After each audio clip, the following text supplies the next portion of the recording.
Assalamualaikum warahmatullahi wabarakatuh. Kami dari kelompok 1 akan menjelaskan tentang penulisan lamaran kerja dan resume. Anggota kelompok kami terdiri dari 1. Nur Rahmat Bayu, yang 2. Devi Fitria Rahayu, yang ketiga Nur Murjahidah, yang keempat Lukman Syarif. Pertama, kami akan membahas tentang penulisan lamaran kerja. Pengertian surat lamaran kerja. Surat lamaran kerja adalah surat permohonan akan suatu pekerjaan dari seseorang yang ingin bekerja kepada pihak yang dapat memberikan suatu pekerjaan. Pengiriman surat lamaran kerja dibagi menjadi dua, yaitu 1. Solicited application letter adalah surat lamaran yang dibuat berdasarkan lowongan pekerjaan yang disebarluaskan melalui media massa. Yang kedua, unsolicited application letter adalah surat lamaran dibuat atas inisiatif pelamar atau tanpa adanya informasi lowongan pekerjaan. Susunan surat lamaran pekerjaan. Yang pertama, yaitu paragraf pembuka, berisi tentang paparan kualifikasi, sumber informasi, dan cuplikan berita.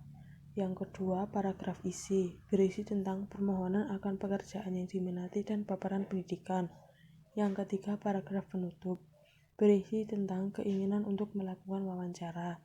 Yang keempat, lampiran, berisi tentang bukti atau berkas-berkas pendukung. Kemudian, hal yang perlu diperhatikan dalam menulis surat lamaran kerja. Yang pertama, kualifikasi pelamar hendaklah sesuai dengan posisi yang dikehendaki.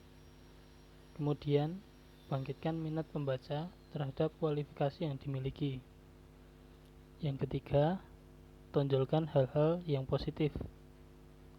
Yang keempat, usahakan surat lamaran kerja rapi dan juga menarik.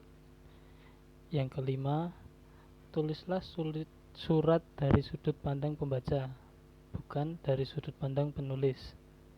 Yang terakhir, tekankan hal-hal yang berbeda dengan pelamar lainnya.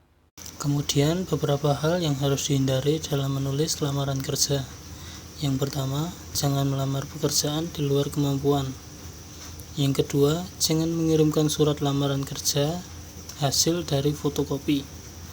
Yang ketiga, jangan menyatakan Anda siap kerja apa saja. Yang keempat, hindari kata-kata yang berlebihan. Yang kelima, jangan meminta belas kasihan. Kemudian, hindari mempermasalahkan gaji, kecuali jika itu ditanyakan saat wawancara kerja.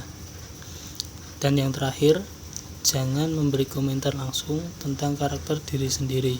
Berikut tips dalam menulis surat lamaran kerja. Yang pertama, surat lamaran diketik pada kertas berkualitas baik dengan spasi 1,5 spasi. Yang kedua, jika ditulis tangan, harus ditulis sendiri pada kertas yang berkualitas baik dan tidak ditulis bolak-balik. Yang ketiga, isi surat harus dapat meyakinkan bahwa si pelamar mampu untuk bekerja. Kemudian, jangan bersifat memelas dan meminta belas kasihan. Yang terakhir, sapaan yang digunakan bapak atau ibu dan menggunakan kata ganti orang pertama atau saya. Selanjutnya adalah penulisan resume. Pengertian resume. Resume adalah suatu ringkasan yang terstruktur dan tertulis dari pendidikan, latar belakang, serta kualifikasi tentang suatu pekerjaan. Menurut Bovi dan Til dalam Dewi tahun 2006, nomor 111. Melalui resume, individu atau organisasi diharapkan mengetahui kemampuan pencari kerja walaupun belum pernah bertemu ataupun saling mengenal. Selanjutnya adalah persiapan dalam menulis resume. Yang pertama adalah pencarian informasi, yang berisikan analisis diri, analisis karir, serta analisis pekerjaan. Yang kedua adalah perencanaan resume, berisikan tujuan karir, informasi pribadi, serta referensi. Dan yang terakhir adalah pembuatan resume, yang berisikan identitas pribadi, tujuan kerja, informasi pribadi, pendidikan, keterampilan, hobi, penghargaan, keanggotaan asosiasi, serta referensi. Selanjutnya adalah pengorganisasian resume. Yang pertama adalah resume kronologis, yaitu resume yang menekankan kronologis pengalaman kerja dan sejarah pendidikan. Susunannya diurutkan dari posisi paling akhir sampai paling awal.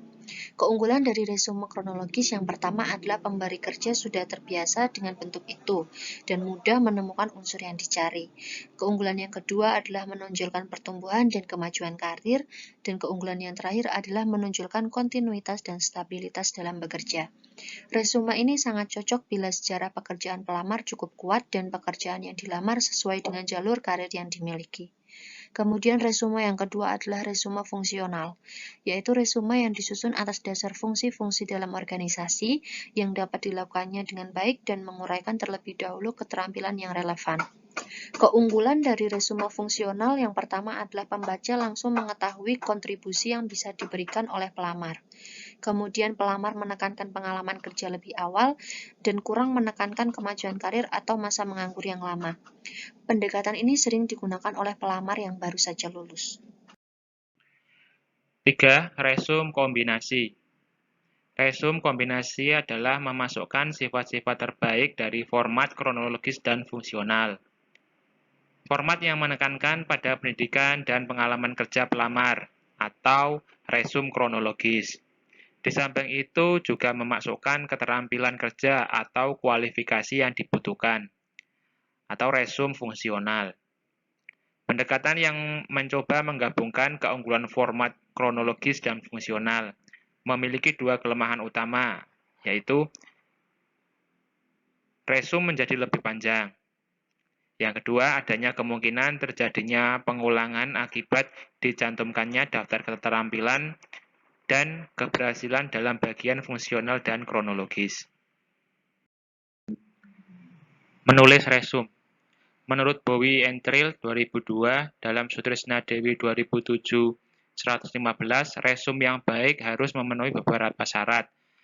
Antara lain 1. Kerapihan. Resume ditulis di atas kertas bersih dan berkualitas baik. Tidak ada coretan dan bentuk huruf yang dipilih juga baik. Kedua, kesederhanaan. Bahasa yang digunakan sederhana, jelas, dan ringkas dan enak dibaca. Yang ketiga, keakuratan. Informasi yang disajikan akurat dan dapat dibuktikan kebenarannya. Yang keempat, kejujuran. Informasi yang disajikan tidak mengada-ada, misalnya kejujuran mencantumkan umur, status perkawinan, dan pendidikan.